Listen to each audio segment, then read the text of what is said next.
friends. Today we are going to be painting these beautiful lilacs. I used to have these in my backyard and they were just absolutely beautiful. I miss them a lot. And they would hang down from a trellis I had, and we had a table outside near them, and we would sit there and they were just so beautiful. So mine that I had were this beautiful purple, but I've also seen them with bits of this pinkish hue in them. So I'm going to combine them both. And today I am going to be using my round, and I'll show you why. You may be able to do this with your oval wash or cat's tongue, but today I'm going to use my round because that's what I'm kind of familiar with to paint these. So let's go ahead and create these colors, these beautiful colors that we'll be using. So I'm going to start with purple. Winsor Newton Violet Purple. So there we go. And then I'm going to add in a little bit of blue because, as I've talked about before, I really like creating my own purples. Now this is a very blue toned purple. I'm going to say it's like a tertiary color. And tertiary colors I always recognize by the hyphen. So purple, purple, blue, something like that. So let's go ahead and let me add a little bit more. I think what I'll do is I'm going to have this purple here so I can kind of blend them as I go. And let's just go ahead. I always create this fun swatch. So that is the straight on purple. That's Purple Violet by Winsor Newton. And then let me get the blue below that and kind of mix them together so you can get an idea of that color. Now you can add in as much as you want of each. You may like a little bit more purple or a little bit more blue. That's the fun of watercolors. But look at this beautiful color and this beautiful wash I've created. Now I've got a little bit of dripping in there. So really the perfect wash is one that does not have those drips. It's just a nice, beautiful sheen. So I just soaked up a little bit of that excess. So let's move on to the second color, which I'm going to use my Quin Magenta, as you know, my favorite. And I'm going to be using all different hues of that. So I'm going to try and go from the darkest value of that hue to the lightest. And I might even have a little mix of the two. We'll see. So I just add water. I don't use white paint. I just add water to it and make it lighter. Today's painting is basically going to be wet and wet, as you know, is my absolute favorite to paint in because I love how it blends and that softness. I just think it looks dreamy. And then my sap and olive green that I'm always mixing together. So there we have that. And I might just lighten that a bit so I can see what I'm coming to when I add some water. And let's see, what other color might we use? Maybe a little bit of a darker green. Now for the darker green, I've been showing this to you lately. I hope you've been loving this concept. I take my green and what I'm doing is adding in a little bit of this purple. And to me, what that does is it darkens the green, number one. It creates this dark color because they're opposites on the color wheel. So when you mix two opposites, you tend to get a dark color, a kind of muddy color. But what it does is the green will have just a tint of that purple. And I feel like it ties the colors kind of together. So let me show you. So it's just got this hint of purple to it. And it brings in the flowers and the leaves all together. I'm also going to be adding green, some cad yellow to my green, because my tree that I used to have had a lot of these like light yellow type leaves. And so I want to kind of hone in on that. So here's my green, and then I'm going to wash my brush and add a little yellow to that. So let's do that. And this is going to be my cad yellow. Now that was an awful lot, but you know what? I'm going to go with that because I think that's a nice contrast to the darker green that we have. Okay, so adding some water to that. There we go. Okay, so I think we are ready. Let's go ahead and pull out our paper. I've got my practice painting that I did here of these little fun flowers. And let's get started. I'm using my Stonehenge paper. I've only got a few sheets left. It's a really nice paper. It's made by Legion. It's 100% cotton. It's 140 pound, cold press. But I don't know if I will buy it again. This was gifted to me by my kids for Christmas. But I'm really an Arches fan, and this paper is a little bit more expensive. So I don't know for sure if I'll be purchasing this, but it's a great paper. Okay, so I want to start with just a little bit of a sketch around how I'm going to place these. I think I have shared this pencil before. I love it. It's called Blackwing Pearl. I can put the link in the description. I just love it. It has a really nice point on it. And what I like most of all is this little tiny eraser that you can replace these. It's real skinny and little. So I kind of like that for getting in some tight places on my florals if I need to erase. So today we're going to kind of go with this composition where I'm cascading out. I love that because I feel like it draws your eye in, and then you have flowers going out in different directions, and I just think it's beautiful. So I'm going to kind of start with my main flower right here, and these work themselves into like a little V, and then I'm just going to be adding in all around it. So I've got this beautiful cascading and then coming down with the branches.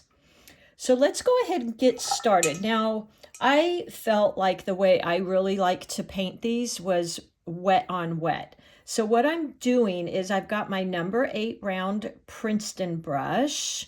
This one isn't the Velvet Touch. The Velvet Touch just has that really nice feel to it. But it's got that beautiful point that I love. And I'm just going to go in. Now, typically what you'll see too is I hold my brush kind of close to the ferrule here.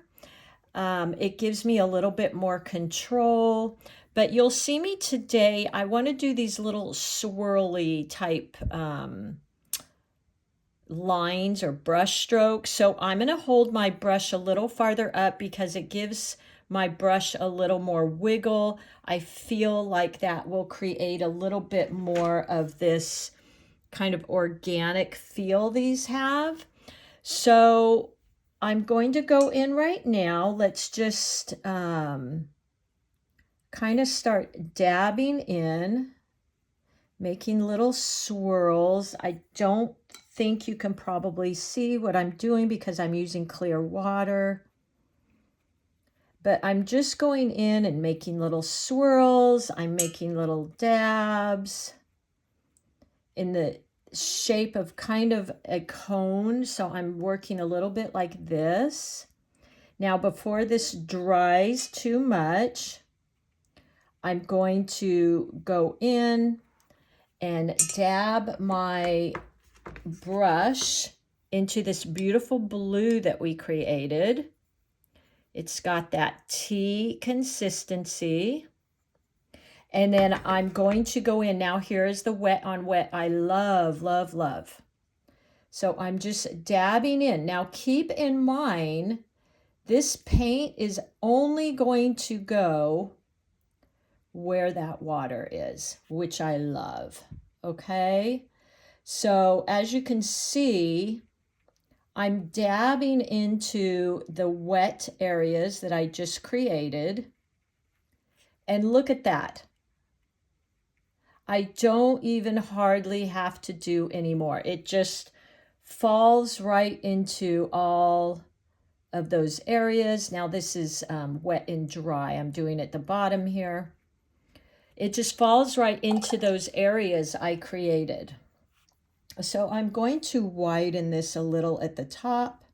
Now mine that I had on my tree, they very much came to these little points, but I know not all of them do that.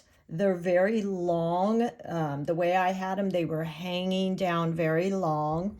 Now I'm going to go back in with almost a pure purple, and I'm just going to dab in to create some interest, some pushing and some pulling, different petals coming out. But because of the wet and wet, it's really moving around nicely. Now I might even go in here. I'm going to rinse my brush, gently scrape it.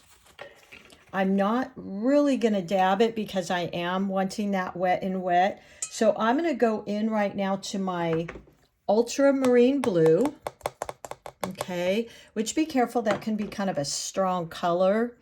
And I'm going to dab in, I just got my brush a little wet, dab into these areas with this blue. Look how pretty. Okay. Now you could even use like a turquoise here. You know, have fun with it. I always say these are your flowers. I definitely try to honor and respect flowers and how they should look. And at the same time, I want to have fun. So what I'm doing now is because as you know, if you've been watching me, I don't like hard lines. So I'm just going in and kind of blurring these at the bottom just with water. So let's go on to our second little piece coming out. And I'm going to use a little bit of that Quin magenta that I love. I'm just mixing up a little bit more of that purple so I have it on hand.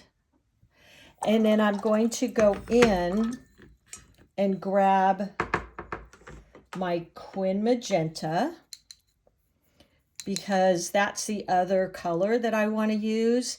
Now, mine at home that I had weren't quite this bright, but you know what? I'm going to add a little water and lighten that. So I want a piece coming out kind of over here. So actually, let's start with our water. So wet your brush, just damp, kind of damp it on, kind of tap it on here, scrape, and then just gently tap, but we want it pretty wet. And then go in. Now I've got a little bit of that paint on there, but that's okay. And just start letting your brush kind of dance on the paper. Okay, just play. We mostly, though, we want it to be fairly wet. Okay, like so. So I'm just making swirls. I'm playing. Okay, like that.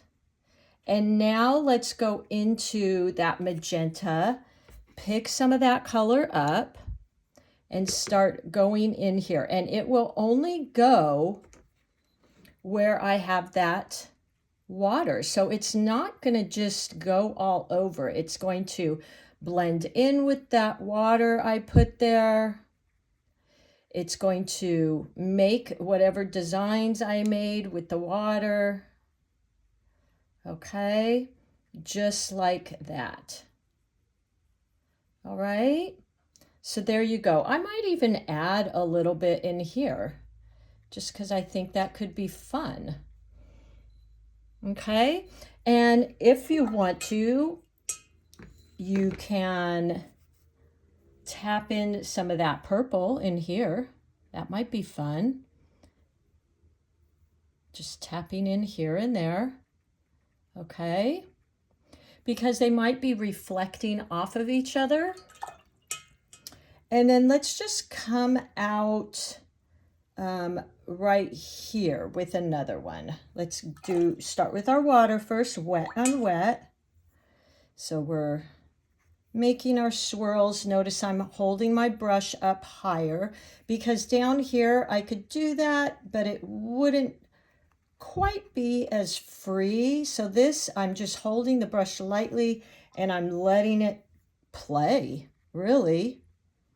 So I'm kind of making swirls, I'm making S's, just little scribbles, just like that. Might bring this one down a little bit farther, just swirling, shaking my brush and kind of letting it do its thing, like that, because you know what, that's kind of how I roll. Okay, now let's go into our pink again, our Quin Magenta, and just start dabbing in. And it will follow wherever I put that water. It's automatically going to go in those spots. Okay, there we go. And you've got these beautiful white spaces, which I love. It creates so much interest. Okay. Just keep playing with these, letting it follow the water. Now, if it started drying a little bit on you, we can go in because this is drying a tiny bit, and I might just take a clean brush, dab it a little. We don't want puddles, and just like I did here, just soften these lines. Now that's just me. I'm not, you know, I like the soft lines. Okay, so I think at this point I feel like I want to start adding in leaves. So I'm rinsing my brush. I'm going into my two greens. Actually, I'm going to start with my lighter kind of sappy green. Okay, pretty watery. And let's just start pulling some leaves out. So what I notice is the pictures I found of my own had the leaves are pointed at the end and come out like that. So that's kind of what I'm going to do. I couldn't really remember mine, to be honest. I had to Google them because sometimes I don't pay as much attention to, you know, things like the leaves. I'm more looking at the flowers. So we're just going to keep pulling some out here and there, like this. Just setting them around, kind of dabbing here and there. And mine had these wonderful brown branches that came out between them. So I'm going to go into my burnt sienna, which I will add to that swatch because I don't believe I put that on there. Love burnt sienna. It's got this orangey kind of hue, has some red in it. And I'm going to start pulling out just some branches here. Okay, I might even add some in here, like that. Maybe showing them. Mine definitely had these woody type pieces that came out.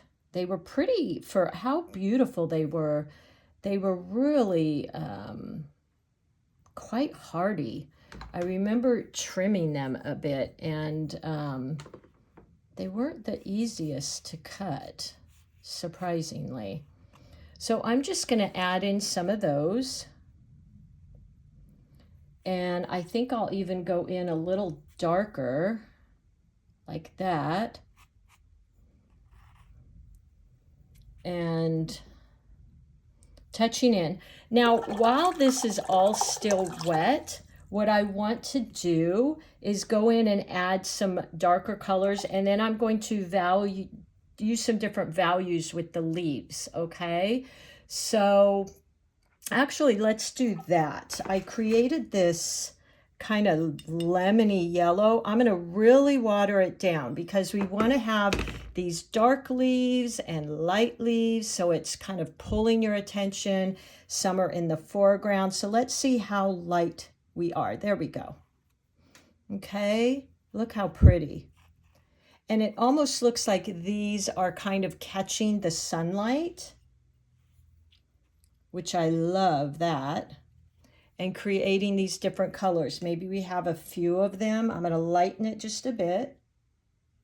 At the top here, kind of catching that sun. There we go. And kind of in the background, like so. So I think that's pretty good. I'm going to water down my green a little bit and maybe create a couple little more leaves here. Mine were quite bushy. They had a lot of leaves. So, but I don't want to take away from my painting. Now, what I love is I've kind of got, because I used wet and wet, these light areas. So I'm actually really loving that. Add maybe a couple leaves on here. So look at that, how beautiful. Now, I feel like I'm pretty well done. I used my 8 round Princeton brush for the whole thing. And remember, the farther up on your brush that you hold, you can, hold it lightly, hold it up. Normally I'm resting my hand on my paper, but this is a good time. You can really kind of hold your hand up a little farther away and just let it swirl and move around, okay? And then go back in with some watery paint and just start dabbing in. And it's kind of fun to watch because they will really, the water just goes right where you applied that water. Now, as I'm sitting here, you know how I do this. I'm going to go in with a very washy magenta and a little bit of purple on there, and maybe just add in some little touches in the background like this to kind of show where maybe some of these are peeking through. Look at that. I think that's kind of interesting and fun. Maybe we can even do a lighter one. Now, see, I thought I was all done here, but here I go. Okay, just a very light value. I think that creates some interest. Maybe we could add one over here. Letting my brush just dance.